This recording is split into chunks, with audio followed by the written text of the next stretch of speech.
everybody on this call should do, every single person, every single organization, including us, and we will talk a little bit about our process when we get to the middle here of today's session, is we should make sure that we have an ICS chart built out, and that ICS chart should have at least 3, an absolute minimum of 3, but ideally 5 to 7 leaders in succession who can take over the incident command role.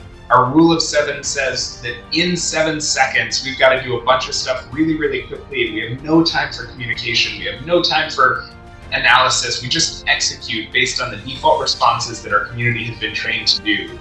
And in our case, that's really that gut, is this a thing? The first 7 minutes, it also, I should say, in the first 7 seconds is am I okay, right? I cannot communicate with Kat and find out if Kat's okay in 7 seconds. It's just not gonna happen. I might be able to find my phone. I might be able to unlock it, but during an emergency, your hands are not doing what they normally do, right?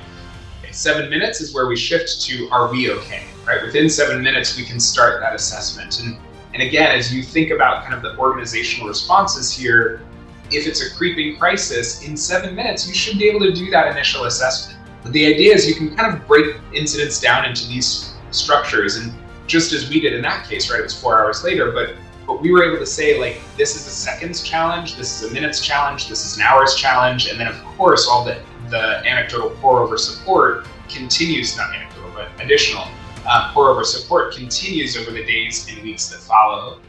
But if we don't categorize them, if we don't have kind of the neat boxes to put those issues into, it can feel like we're being dismissive of the issues or we're not addressing the issues. Now, as soon as we saw there was an earthquake, right, we go back to, is our core team okay? Is our staff okay? So that continuation of checking in with folks is not a one and done. It absolutely can happen over and over depending on the situation, right? We determined it was a thing, and that's what you tell your community. We are aware of blank, and we have determined that this is a thing, so we will notify you as we make decisions about it. I mean, that initial statement to staff, families, whoever it is, students, can be that basic.